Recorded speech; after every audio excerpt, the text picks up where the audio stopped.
voice now, and I can speak on that, and I can speak my truth versus somebody else trying to speak my truth for me, because they're most likely going to, excuse my language, F it up. Like, he was one of the best guys to go against, because it was blood, sweat, tears, fists, elbows, anything and everything.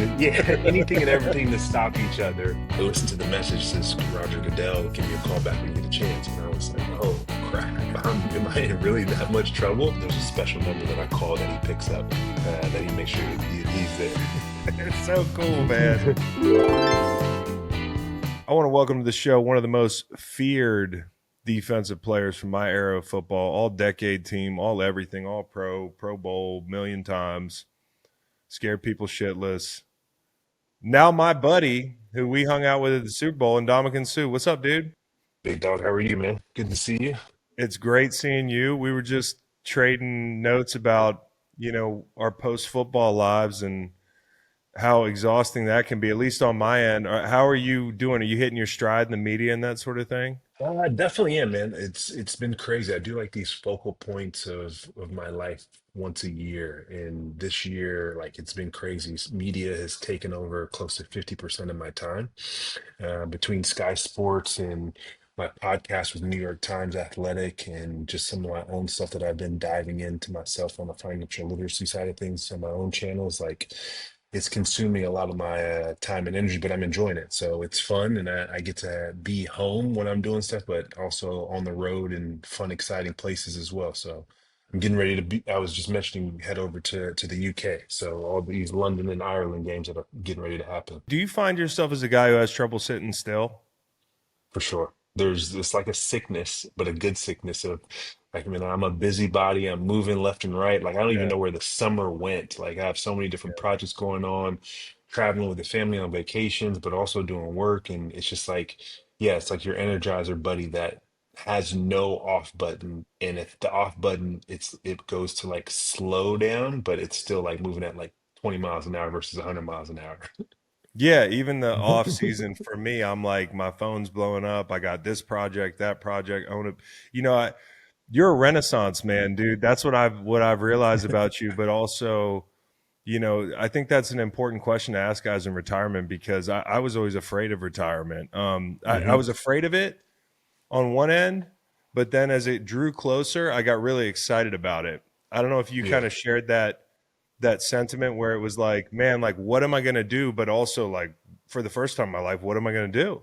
Yeah, no, it's interesting you say that, though, because I'll just be frank. There's a mourning period, and I'm curious to ask you this question. If you went through a mourning period of saying, man, my identity was so much tied to football and sports just in general, and like, I mourn not being in the locker room, going out on Sundays, going out on Monday nights, going out on Sunday nights, and having those moments. But me being in media, me being on the sideline for Sky Sports, or I was up in the stadium the other day for week one, Jets and Steelers, and I sent my boy a video. It's like, you better watch yourself, because I was there, Darius Slay. He's like, man, what you doing here? I'm like, I'm calling the game and messing with you and whatnot. And so you still get that when you're in the media space, but also at the same time, it's like, I also have the freedom. Like, I don't have to be at the facility 5 a.m. to 5 p.m. and then fighting with my coaches and saying, hey, man, I'm leaving at noon. Like, you guys are going to practice. I'm gone. I'm going to go do treatment, and then I'm going to go do some other business stuff. So it's having something to roll into, which has been amazing at the same time. And I get to spend more time with my family as well, which is super important with my boys being 4 years old now. So, That's huge, man, to have control over your life, mhm. where and I got real accustomed. You asked, was there a mourning period for me? There certainly was, but I think sometimes you don't even realize you're mourning. Yeah, You know what I'm saying? Like, for me, being a workaholic, for sure. And it's a part of rushing, coping now. it is a part of coping, and it's also like it's all you know. Like, Yeah. me, my whole identity as a player was do everything I humanly can do between Monday and Sunday to try to get a little advantage, to make one big play. You make one big Yeah. play a game.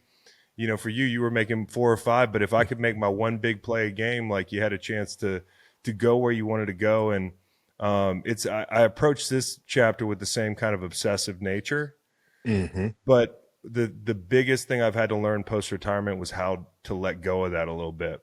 You know, Yeah. it's almost you if you're working from a place of being paranoid, which is kind of what being in the NFL is, it's not as healthy post football, if that makes sense. And I would say I'd be willing to bet you didn't let go of it. You just channeled it in a different way. So like your podcast now, like all the creative, like man, shoot, I was there in New Orleans with you guys and your guys' whole setup, like the Airbnb, the pit over there with the fire The masters Gator.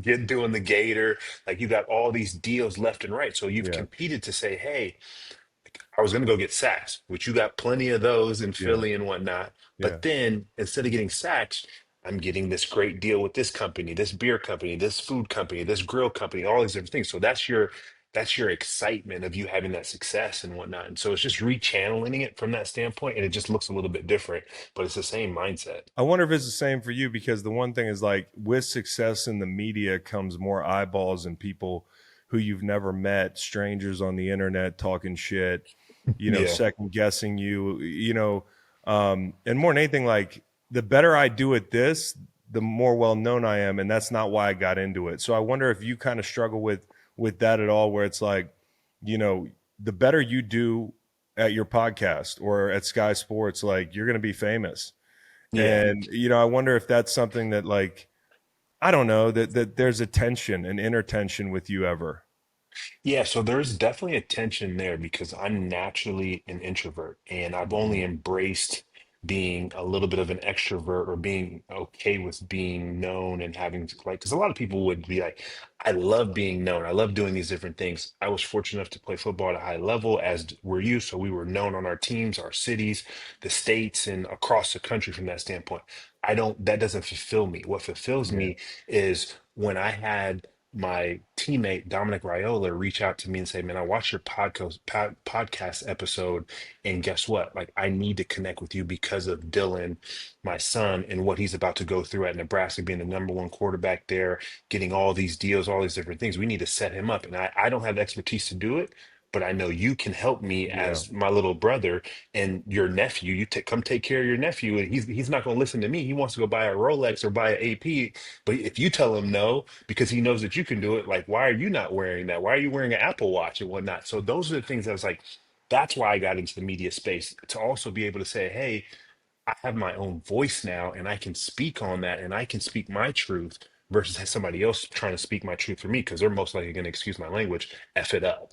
Yeah, no question. And I think the financial literacy thing is huge because hand up, you know, for whatever reason, I'm just not that financially literate. And here I am 40 years old and I'm looking at you who's kind of taking the bull by the horns since I don't know if it was meeting Warren Buffett or what it was for you, but like Yeah. were you always inclined to think about, you know, how to take care of your money, how to grow your money, how to get those little edges? Man, I was always it was fear, to be honest with you, that got me so much into it. And then I got lucky with different relationships. But you hear all these stories of going into pro, making all this money, and then you come out and you're MC Hammer where you don't have anything and you got to start all Hmm. over again.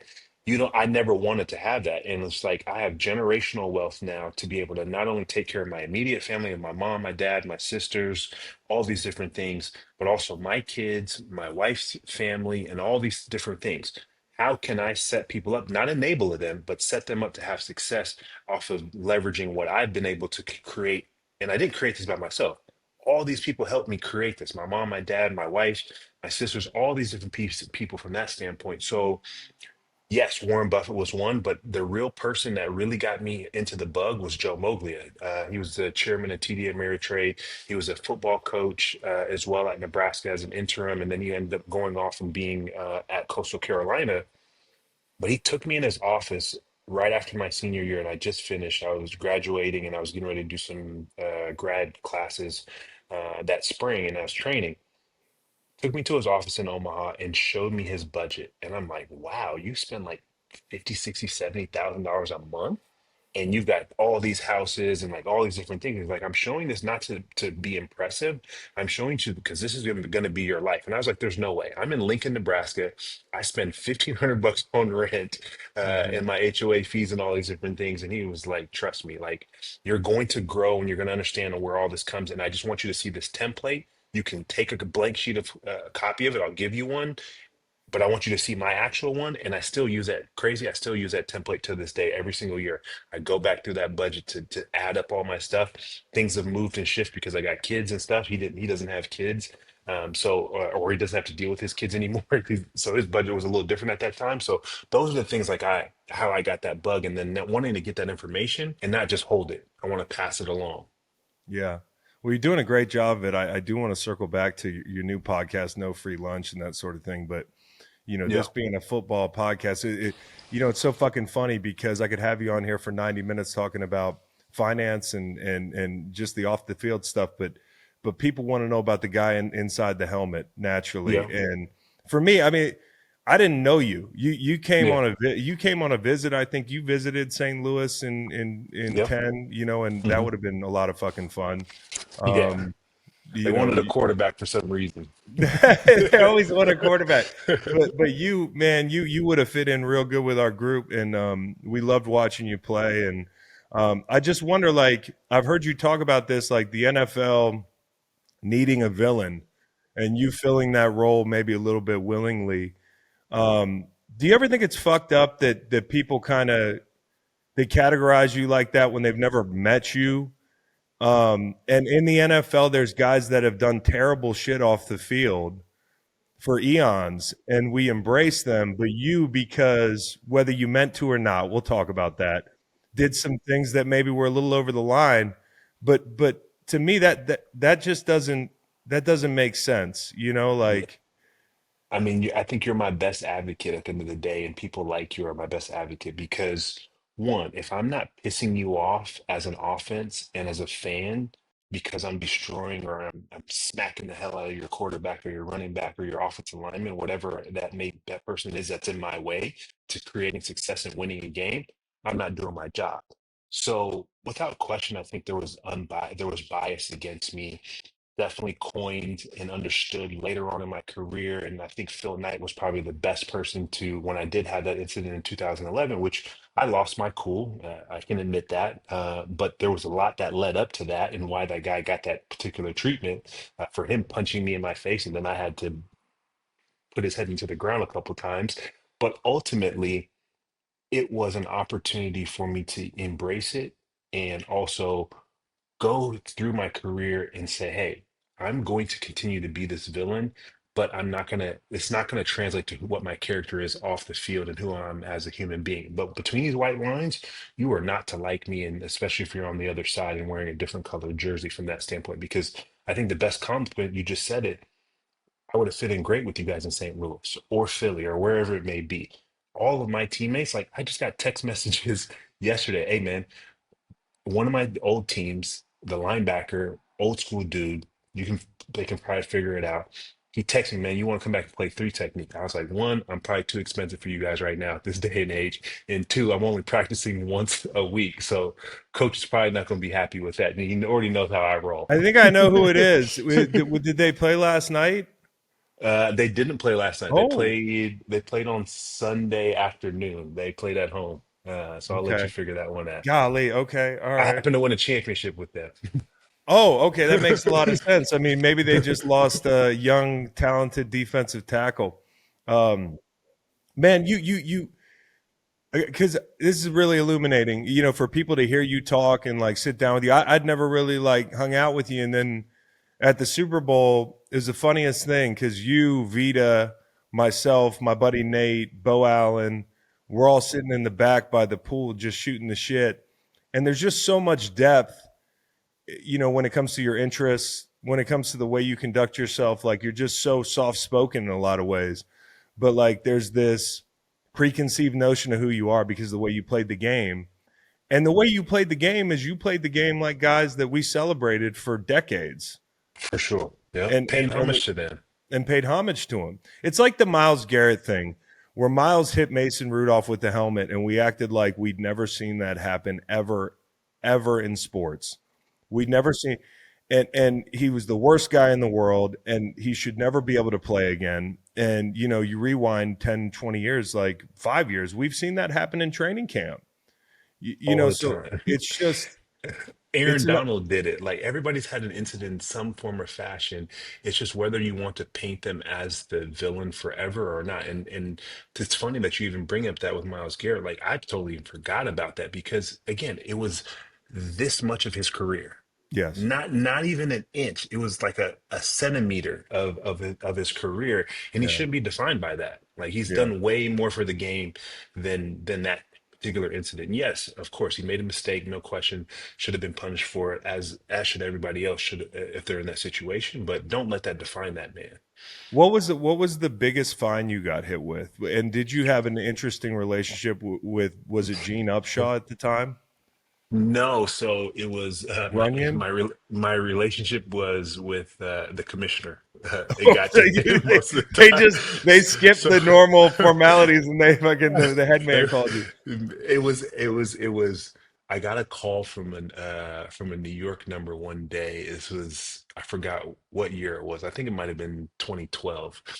And I didn't answer. And I listened to the message. It says Roger Goodell, give me a call back when you get a chance. And I was like, oh crap, am I in really that much trouble that the commission's calling me? And so now we're on speed dial. We talk about stuff all the time. And I was just texting him the other day because we're gonna try and connect in London while we're both out there. But like, yeah, so I didn't have to deal with any of the officers. I was straight to the commission.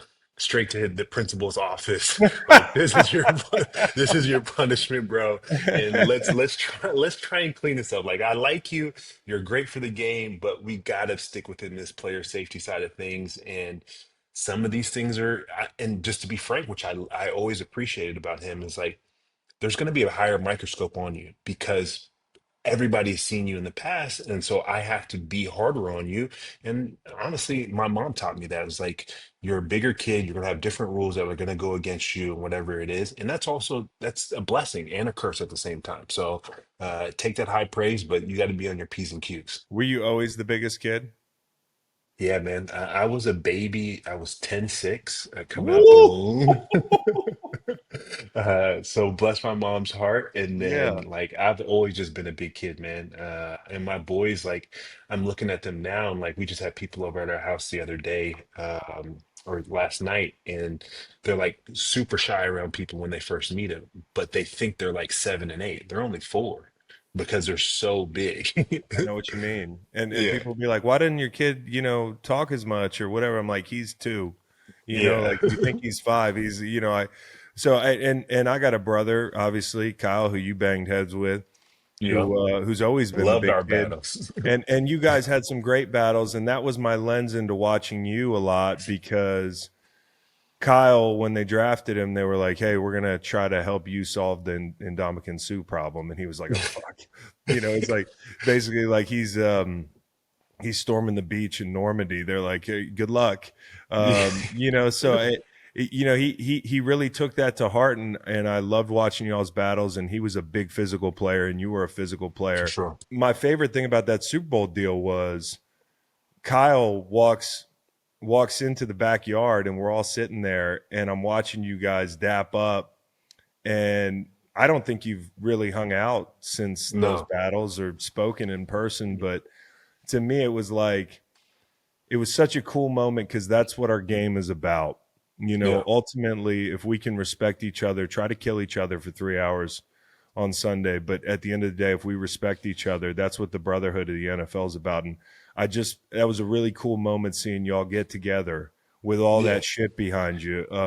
Talk about those Man, battles a little bit. man, between Kyle, Marshall Yonda, Leonard Davis, and I mean, I'd probably throw a couple other guys in there. Like he was one of the best guys to go against because it was blood, sweat, tears, fists, elbows, like Teeth. anything and everything. Yeah, anything and everything to stop each other on both sides. But there was just this inherent like respect for each other, and like the only like connectivity that we had outside of us meeting that time in this past year in New Orleans was us following each other on Instagram. Like I saw he was following me because I happened his page randomly came across my page, and I was like, oh my guy Kyle's following me, let me hit him back.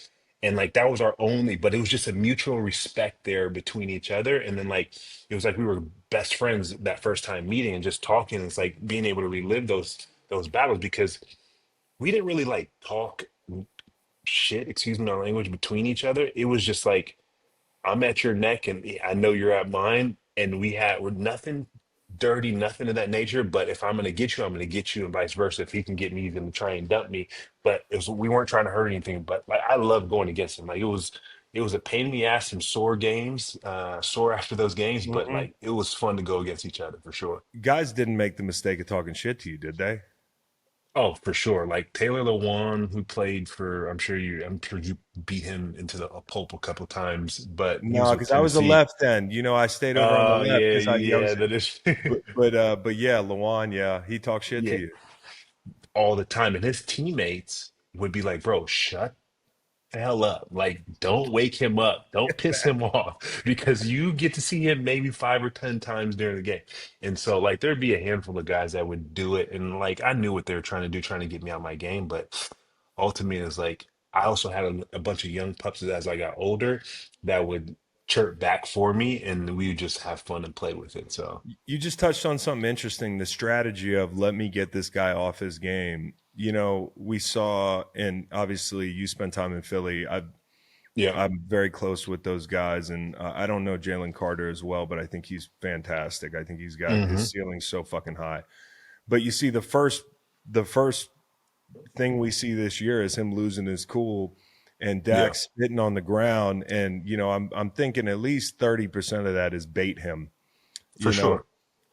what would you tell a young player like a Jalen Carter about trying to bottle that up? Man, it's funny. Somebody asked me the other day about this, and my heart of hearts would have been like, Jalen, man, take that one on the chin, but then 2 series later, 3 series later, you go ahead, clean hit, put that elbow right in his ribs, and then get up off of him, push on his chest. It's like, are you sure you really want to start this smoke? Hmm. And that's how you're being creative about it, but also you're doing it within the white lines and within the rules. So that's where you got to teach a young guy like that to like you can't react right away and you really get them back where it truthfully hurts within the again within the rules of the game, within the white lines and all these different particular pieces. And I think that's just maturity. And I was at camp earlier this year watching them and doing some stuff with Sky Sports, but man, he is so talented and Hmm. so raw. And it's just a matter of time. Like if he takes that same dedication that Jordan Davis did when I was there with Jordan Davis and seeing his crazy raw talent, and I told him, like, Jordan, man, I was proud of you. And I told him this when I was there. I'm proud of you, man. You lost that weight that we talked about back in the day and you're trimmed up, you're focusing, you're learning to use your hands. Like this kid was just straight shoulders, like I was in high school, straight shoulders into because he's 350 pounds. Ain't nobody's gonna stop that. Never had to use his hands yet. Yeah. Exactly. But then you see him scoop and score, bending and doing all these different things. It's like, man, it's like just these little conversations. And that's where I think a guy like you, a guy like Fletch, and like BG, like being around them, I'm happy to do it because I feel like I'm a part of the Philly family as well, even though I was only there for 6 months. Yeah, but But that's a real thing. yeah, but it's like, man, having those conversations and being able to like, man, just hit me on the line. Like, let's talk about it. But I don't have any connectivity to him other than me watching him play. So it'd be interesting to see though. Well, you touched on something. I mean, like I loved at the end of my career being a vet to younger guys. Yeah. Like that was one of my favorite things, where maybe you're not the same player you are when you're 24, 25, 26 years old, but you're that grizzled vet and the young guys respect you and they come to you for advice and I'm It's still watching Josh Sweat play and yeah, that was my yeah, rookie. Like yeah, he'll tell you he goes, "Chris was the first guy that believed in me." yeah. And so when I see him get that bag, I call him and I say I need 10%. Man, it's crazy though you say that because Milton Williams, who just got a huge bag to play D tackle, we were all together in Philly. And Milton, like, you could see his timidness towards me. He was like, man, bro, I didn't even know how to approach you. And I'm like, Milton, bro, like, I'm not coming in here other than to try and win a championship. I don't care that I'm a backup. None of that bothers me, bro. I all pro, Pro Bowl, all those different things. That's cool. And I've already won a championship. I want to get a second one so my kids don't have to fight over one, which they got to do now. Yeah, they do. But bro, I'm here to help you. Like, Yeah.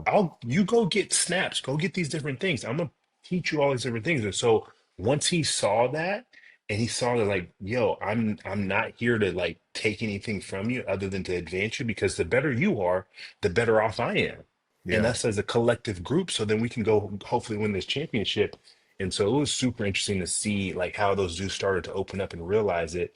And then it goes to that preconceived notions of like people don't realize what your character is really like until they actually get to meet you and spend time with you, which that's what I tell people, man.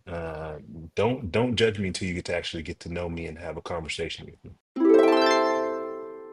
Okay, welcome to the Green Light Podcast presented by BetMGM. If you haven't signed up for BetMGM yet, use bonus code GREENLIGHT and you will get up to a $1,500 first bet offer on your first wager with BetMGM.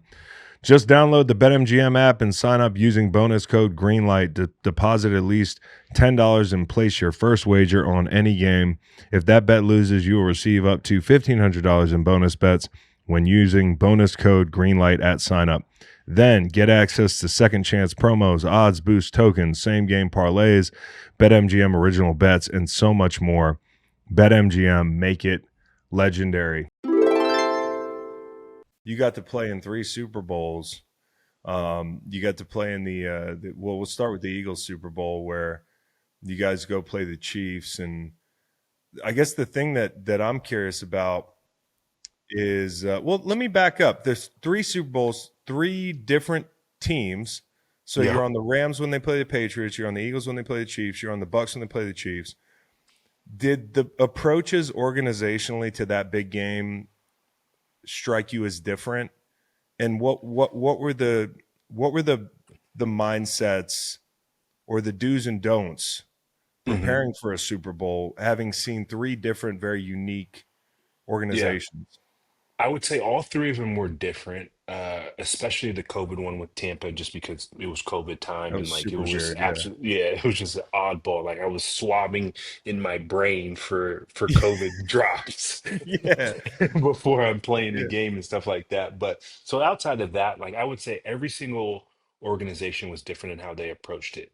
LA, like for me as an individual, like it was kind of free reign of kind of whatever we wanted to do, and everybody being super comfortable, bringing all the families, doing all those different things.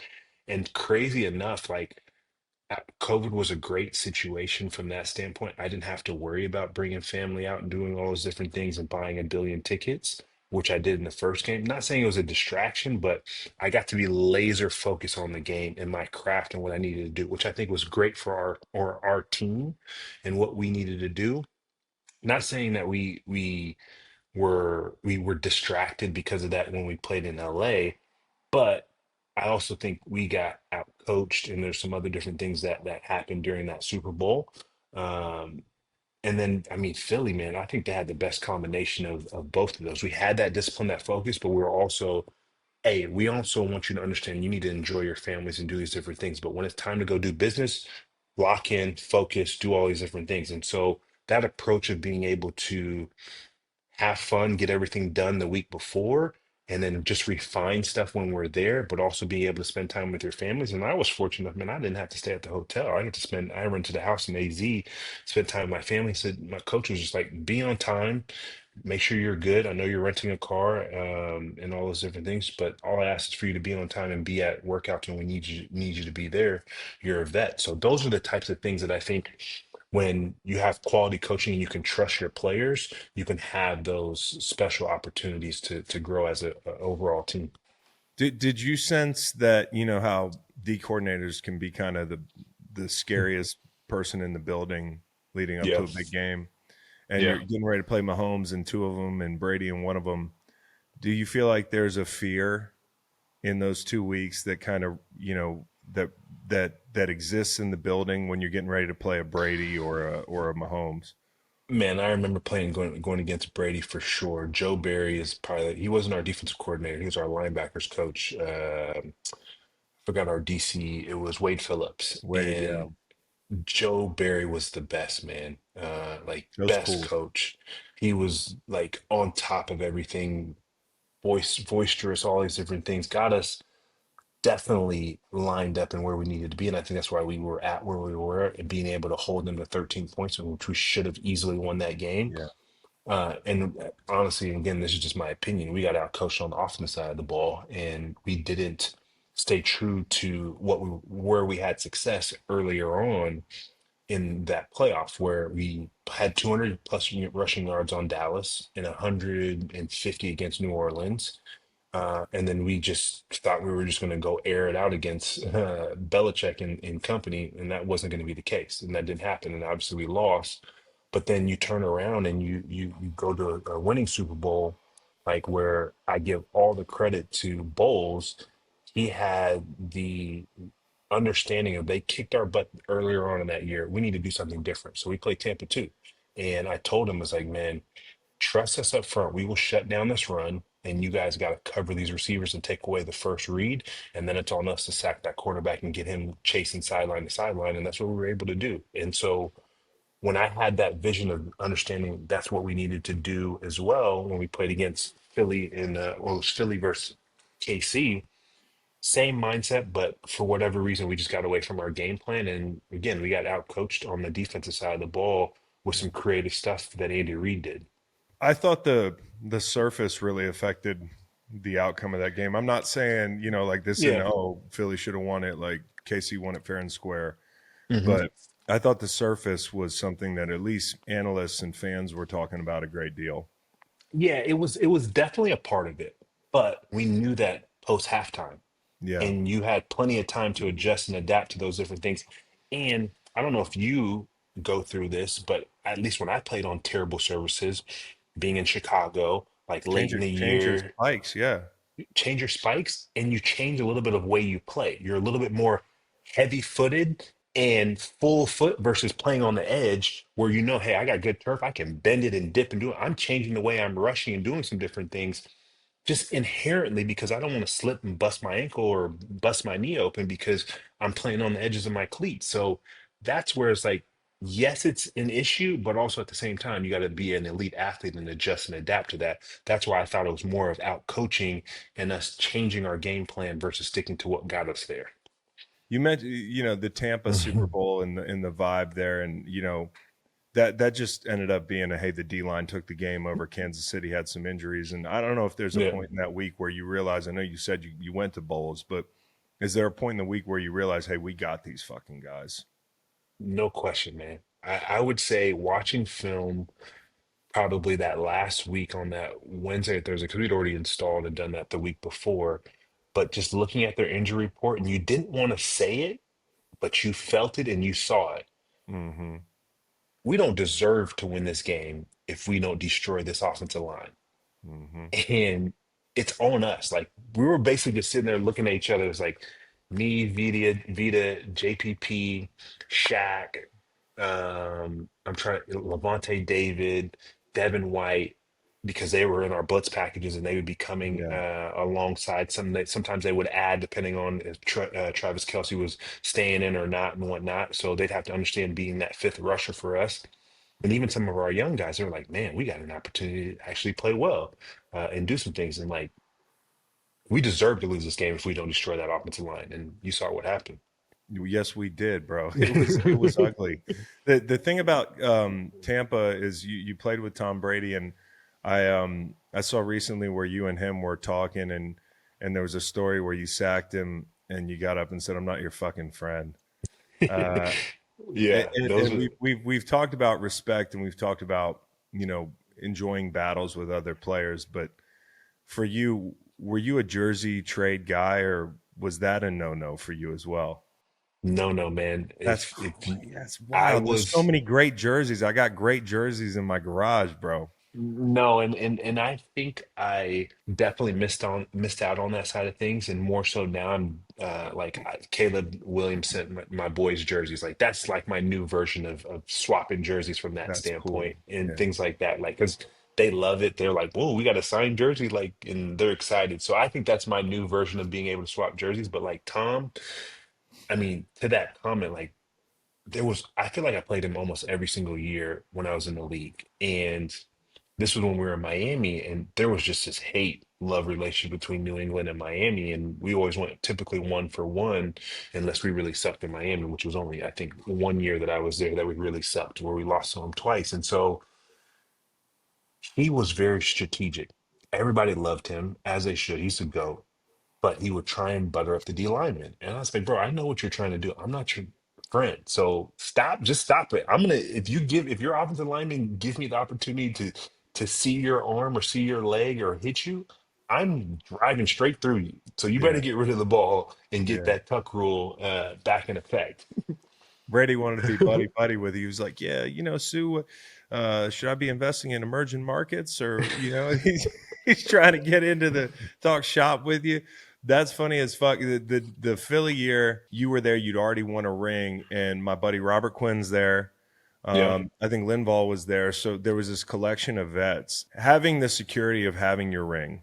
Hmm. Watching those guys not get it, was that tough to see, when there were other vets and you wanted to see them enjoy the same thing you'd enjoyed, but to come up empty?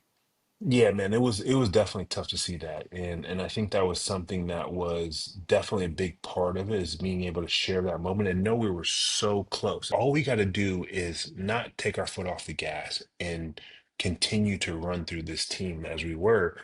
And it was devastating from that standpoint. Like I was sick at the end of the night. Like I had like a ton of people in town that flew in and all these different things. And like to go back to the house that we rented and just sitting there, like nobody wanted to talk to me. Like they knew I was pissed off and like had this opportunity. I was like, man, I'm upset, but like we got to also move on with life, unfortunately, because this may be the last game I ever play.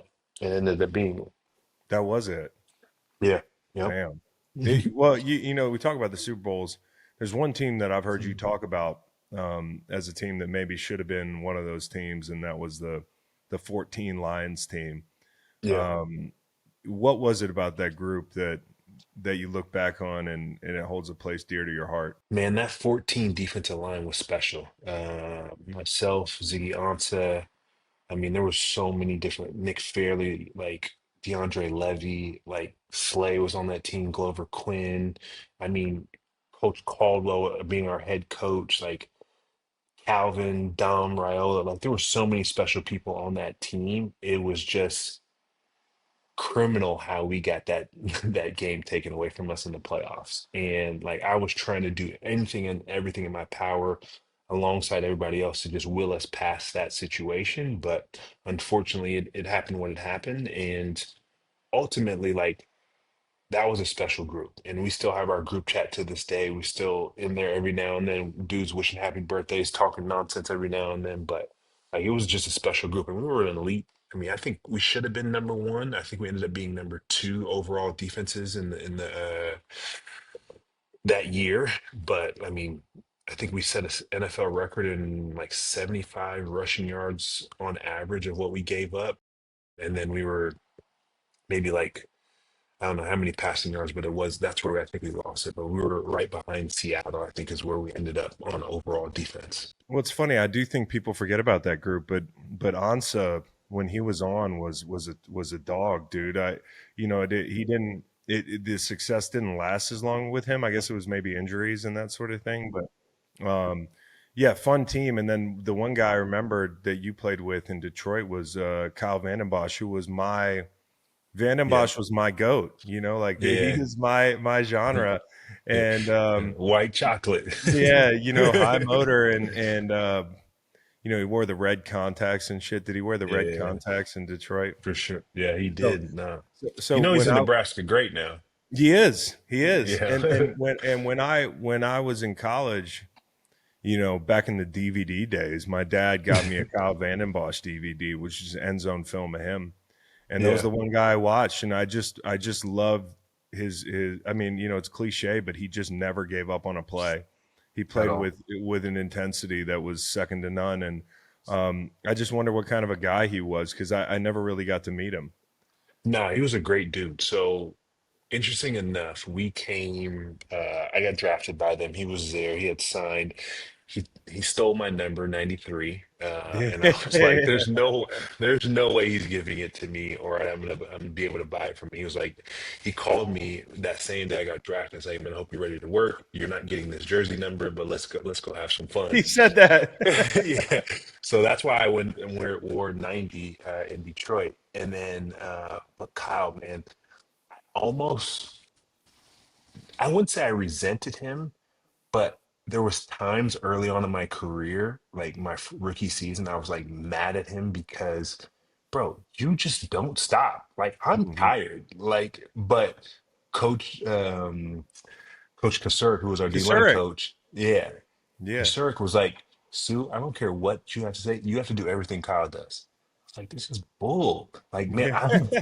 I'm tired. I'm 315, I'm 300 Yeah. pounds plus. He's 275, 280. Like, but no, when he's running to the ball, you follow behind him or you need to be right next door to him. And so that's what created my motor and took it to a whole different level to strive in being after him. And in the weight room always worked. So I'd be in the mornings working out with him, like everything, and like he taught me how to write my notes and study and all these different things. Like there was be times like during the summer because I was doing so much like photo shoots and all these different things. Being a young hot rookie, I'd fall asleep in meetings, and I just get this punch in my side because they made me sit next to him. Wake your butt up, like don't fall asleep on me. So he Hmm. was on me. So that was my two big brothers were him and Dominic Raiola, and Dom Hmm. was trying to beat my head in every single day in practice, but like Yeah. still would take care of me at the same time. So Yeah, we're definitely getting old because now the Riola kids, he's at Nebraska emulating Mahomes, and he's on TV every exactly, weekend. So the other thing for me was you played with Schwartzy. I mean, Schwartzy was your yeah, coach. I'm watching Cleveland right now. I don't know if you caught that Cleveland Green Bay game Sunday, but those guys play so no, fucking fast.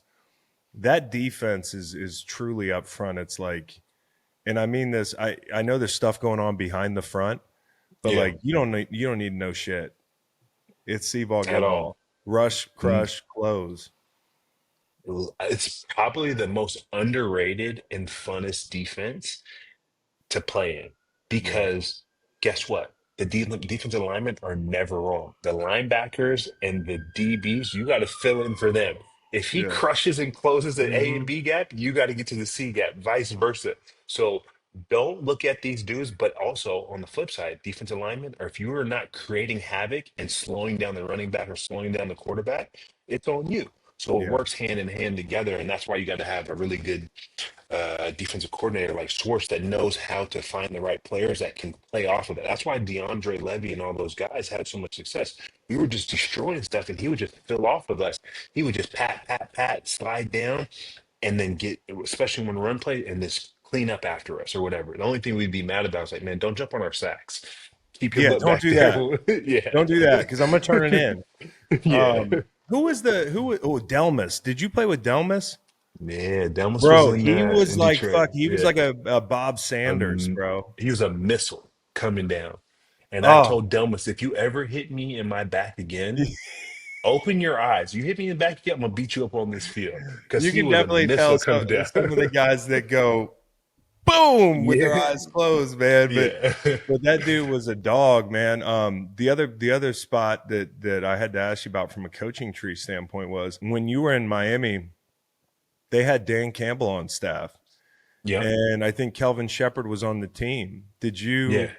What were your notions of those guys? Like, does it make sense now in retrospect that Kelvin Sheppard is a DC at this age, coaching the league? And did you see the head coaching qualities that Dan Campbell had? Because I think, did you have him as an interim head coach? Yeah, exactly. So I had him as interim head coach, and I think that was my first inkling of seeing like Dan is not just this high energy tight ends coach and all fun, because that's really kind of what he was coined as, especially in Miami. And so, really, when he took over that 2015 season, it was like a great situation for us because we actually had somebody that we wanted to play for and fight for as our head coach, which was Yeah. super important and what this team needed at that particular point in time. And then on the flip side, Shep, like I didn't never see him as a coach, but I can see it now because everybody loved him. He was a middle linebacker, voice of the defense in a lot of ways, and people respected him. So now Yeah. you got a guy that played a long time in the league and transitioning to being a coordinator from working his ranks up. Like it all makes sense because dudes respected him. So now he can say, like, not only played this game, but I know what you guys are going through, and I can see the envision of how you guys can be successful. And I mean, I'm not surprised he's doing as well as he is because it's funny. Most of my teammates now, we talk more now than we were when we were teammates, which is Right. crazy. Yeah. Yeah. Yeah, I'm answering FaceTimes random times a night and all that Yeah. shit. I got the same group text thing with the St. Louis group text popping off. Your boy William Hayes is Oh, in there.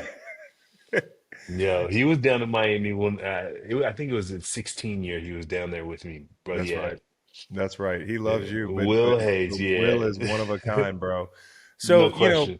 back to the more than being a football player thing. One of the interesting things about you is you're one of those guys that had negotiated your own contract, Yeah. which to me is so fucking intimidating. I'll admit, I'm the guy that's like, take the fee. Like I can't take it with me. Yeah. I'm more that kind of guy. I wish I was like you. hmm How did you do it, man? Like, what was the hardest part of learning to negotiate a contract? And was there anything that you think, like, if a guy's saying, "Hey, Sue, I'm going to do this," what's the one place that you're like, "Hey, you have to hone in on this"? So, excellent question. And I'll give you my experience through it was good, but also I noticed some of the teams and more particularly some of the later on teams that I was with, the GMs didn't want to talk to me. They were Right. afraid to have that conversation with me and say, like, because my thing is like you can say what you want to say, but you got to back it up with actual data. And you Yes. can talk crazy to my agent, but they don't have the balls to talk crazy to me in my face. But I'm like, I'm a big guy. Like, say what you got to say. Say I'm not as good as this player. Let's look at the stats. Let's look at these different things. Like, I think it was my 2019 season in Tampa and going into that negotiation for 2020. I took a pay cut, but I said I'm going to take a pay cut. But you're going to because I only had like maybe 2.5 or 3 sacks in that 19 season. But I also just came off of back-to-back years with Aaron Donald leading the league in sacks and Hmm. almost breaking the record of Strahan. Yeah. Then Shaq Barrett just coincidentally leads the league in sacks. There's a common denominator there. Who was at the scene of the crime? Yeah, exactly. So there's a Hmm. common denominator there. So let's have that conversation. Like I'm ready to go back and forth on that. Like I love negotiating from that standpoint, especially when I'm armed with information. So that's one piece that I learned. But also another piece is that guys have to understand it. If you pay your union dues and you're a part of the union, well, guess what? They're going to approve all the contracts anyways. So you can technically cut the agent out and go have the union's lawyers do it for you. Like, and I Hmm. learned that from Don Davis, who I think should be our next PA rep or head of the PA, I agree. in my personal opinion. And bro, he put me on so much game and understanding how the business works and why I had the confidence to go do it on my own, but also have it verified by the PA's office. Like, Yeah. let's go together. But I also understand there's other things that come with agents and all those different things. I just didn't see the value in that because I just had a different structure in my life of how I wanted to run my business, and that's my right. Totally. I'm too ADHD. Like you really have your shit together. Like, I've in learning about you, you're very, very steady person. You're into routines Yeah. and, data and collecting information. Like it just takes a certain type of person to do it. I wonder if any of the GMs out of the ones that you communicated with were less, I don't know, frightened to deal with you one on one. Was there any GM that would actually sit down with you, or was it all of them? Yeah, I'll say the best GM that I worked with negotiating and deal with, and I think at this time I might have done like a co-representation just because I was in the middle of some stuff. From a family perspective, why I think I brought them in was a family friend and I was helping them. What the best person to talk was with Howie. Howie was a straight Really? shooter. Like I value you, but this is my cap and vice versa. Like if you can give me some other reasons. And like that conversation with Howie was like super, super good. And I started the initial conversation when I knew it was real because I got a call. I don't know if you ever came across Ted Rath. Yeah. And when he was a performance director at Philly for a while, and then Yeah. now he's with the New Orleans Saints. But that was my guy. Like it's crazy. So we were together in Detroit. Then I left and went to Miami. A year later, he came to Miami. He left from Miami. He said, "You come to LA." I went to LA because of him. Then I left and went to Tampa. He wasn't there, but then he went to Philly, and then he told me to come up to Philly, and that's so that was my first call to come up to Philly. And I was like, "Bro, you guys are like 8-0. You sure you want me to come play?" And he was like, Right. "Bro, we need you. Let's Right. go." So I was like, "Man, let put me on with Howie." So we had a conversation, and then some family stuff popped up, and I had a friend of mine who was an agent pop in for me just because I had to deal with some family stuff before I could get up there and go from there. So it was, yeah, it was crazy. If there's any advice you give to a young player, you know how they get up there. And I don't know. Well, first, do you think that like they should change the way they onboard NFL players? Because I feel like from a financial literacy standpoint, like the worst time to talk to players is at the end of a day in training camp. And they come in and like the union talks to us, or like you have somebody come in and talk about gun safety, you have somebody come in talk about financial literacy. Like I feel like it goes in one ear and out the other. So like one, can we reimagine the way that we educate our population of players? And then two, what is the one thing that you would tell young players about that first contract? 100% do I think we can change the way that we educate our players from a financial literacy perspective. 1000%. And the reason why I believe that is because, yes, we are checking the box and giving them some information and doing credit checks and doing all these different things. And there's these resources. But you got to remember that these guys need to be handheld through these processes. I was handheld by a, a major executive of a bank called TD Yeah. Ameritrade, and his name was Joe Moglia. Everybody needs handholding. That was my mentor. Then I Yeah. went to Warren Buffett. Now I have a combination of them. Now I have all these other people that have come underneath me and supported me from that standpoint. Vice versa, every other individual athlete needs that. But also, on the same time, you got to understand there's going to be guys that are going to fall through the cracks no matter what because they Yeah. just don't have a want to, an interest, or whatever it is, and they're just going to blow their money. But the guys and gals that want to have this education and understand it, we need to have a program to where, hey, here's a mentor. There's 20 of them because not everybody's gonna like me, not everybody's gonna like you, vice versa. So let's find a collection of people that don't need them but are willing to help them. And I think that's the key. A lot of my mentors don't need me. I have Right. no desire, but I have they have an affinity for me because of the way that I treat them, the way that I follow through, and when they ask me to do something, vice versa, I follow through on those different pieces. So, without question, I think we need to change that. It's a longer story than a longer time frame of explaining that than we have right now. So, Yeah. I'd love to have a conversation about it with the league office and grow those different things. And ultimately, like it's one of those pieces for players you have to sit down and figure out year one or maybe year two at the latest, what would you do with your life when sports is over? Hmm. Let's start having those conversations now Yeah. because it's too late when you've either gotten released, aka fired, or you have an injury and you have no other choice but to go and try and figure something out, or three, you're lucky enough like us, leave on our own terms and don't have a plan forward of where you want to move forward. You can't be at the end and then trying to figure out where you're going next. You got to start working towards the end while you have something that's going on and successful for you right now. It's no different than in business. I look at Dan Gilbert like, bro, he got an amazing company in Quicken Loans, Rocket Mortgage, and now he's using this cash cow to build all these creative, exciting things in and around the city and bringing that city to Detroit back. So, like, that's how you got to kind of think about things from my standpoint. My first purchase was it was a lease on a Cadillac DTS. How did I do? Okay.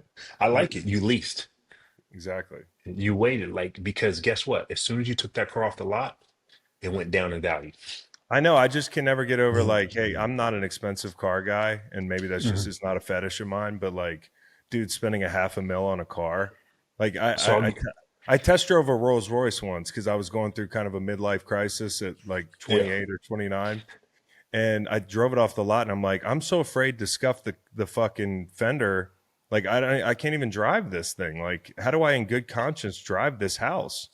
I'll give you this example. Everybody knows that we're successful and we've made lots of money.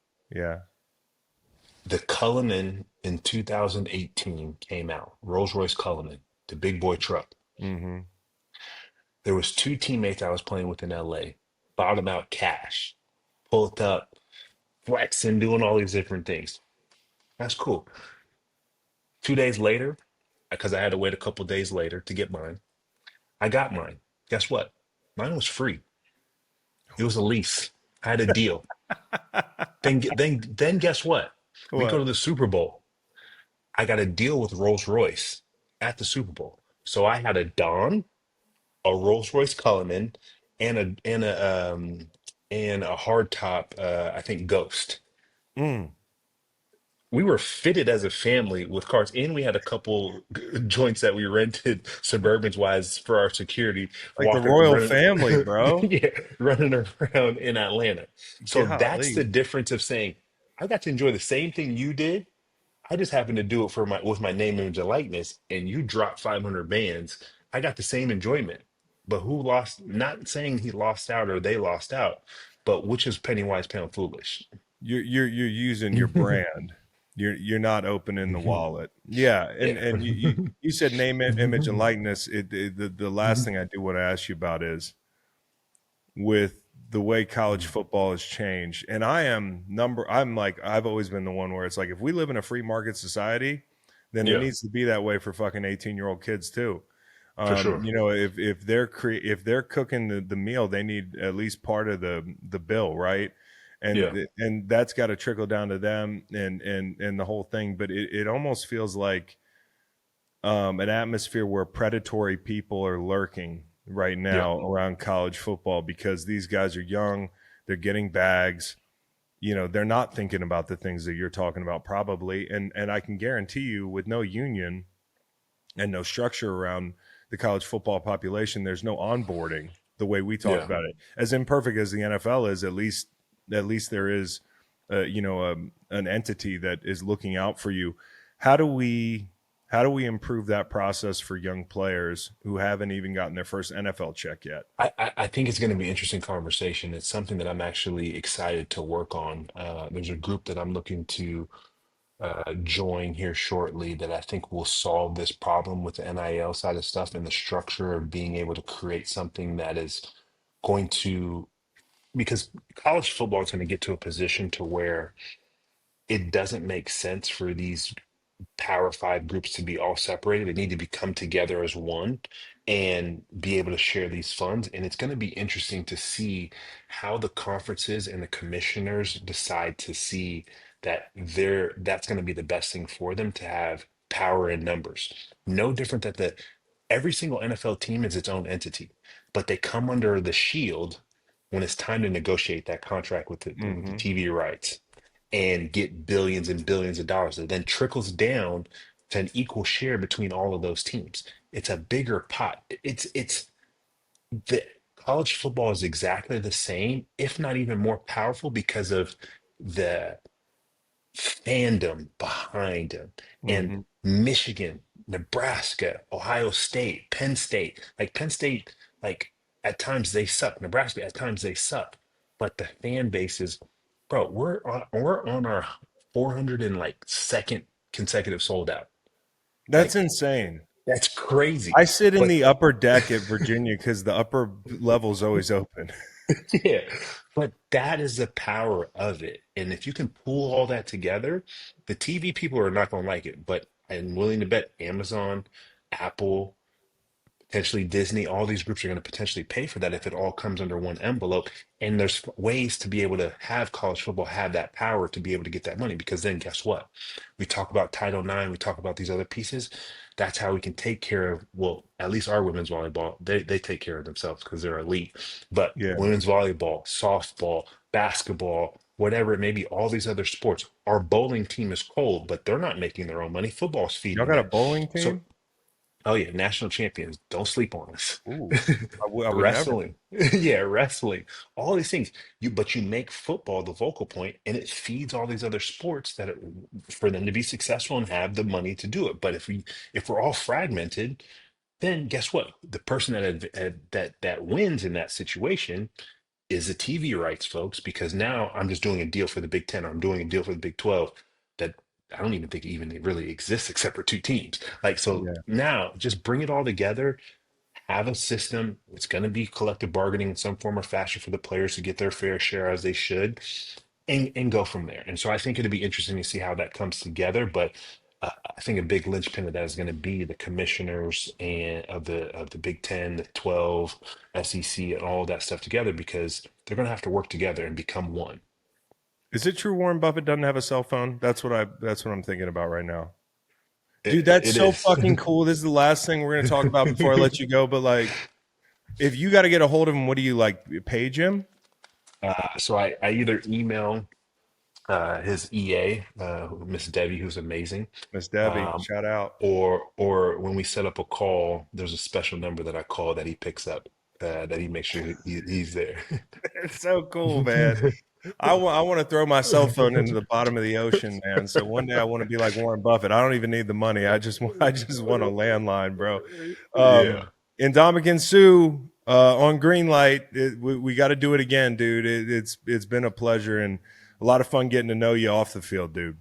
Man, if we don't do it before, I appreciate it. But let's definitely do a catch up at the Super Bowl in Hell Santa yeah. Clara. Hell yeah. So, That sounds good, bro. Thanks for coming on. yes, man, I appreciate you. We'll talk here soon.